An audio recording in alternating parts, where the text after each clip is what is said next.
There are many reasons why survivors may stay in a relationship and why it makes it difficult for survivors to leave an abusive relationship. It can take a survivor about 7 times to actually leave a relationship. A lot of that is due to the complexities of power and control that they're experiencing. Something that you have to understand about the dynamics of how strong the manipulation and control is.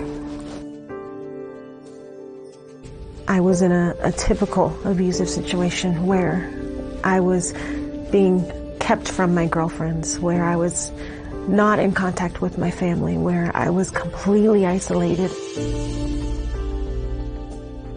One of the things that abusers do is they don't allow the victim to have a job.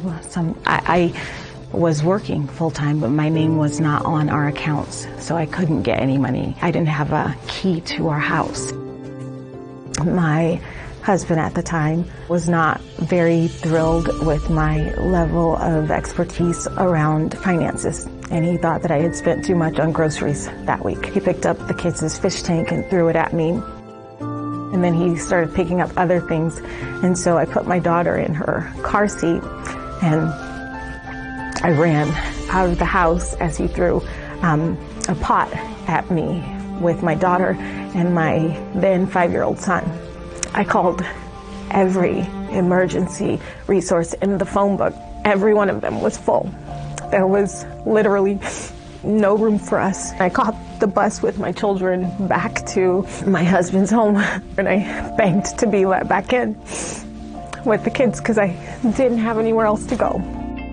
When I first connected with Lifewire, it was the first place I felt a little bit of power come back to me.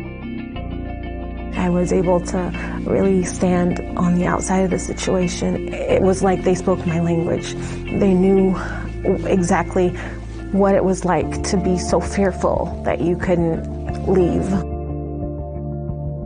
You dream of the things you want for your daughters and our young women in America. You want them to be strong, and you want them to be safe. You want them to feel empowered. You want them to feel like there's nothing that they can't face. There are many reasons why a survivor stays. How you can be helpful in that moment when you're talking with a friend or a family member or a community member. The best thing that you can do is to believe them, to sit with them in that moment, to listen to them, and to withhold judgment.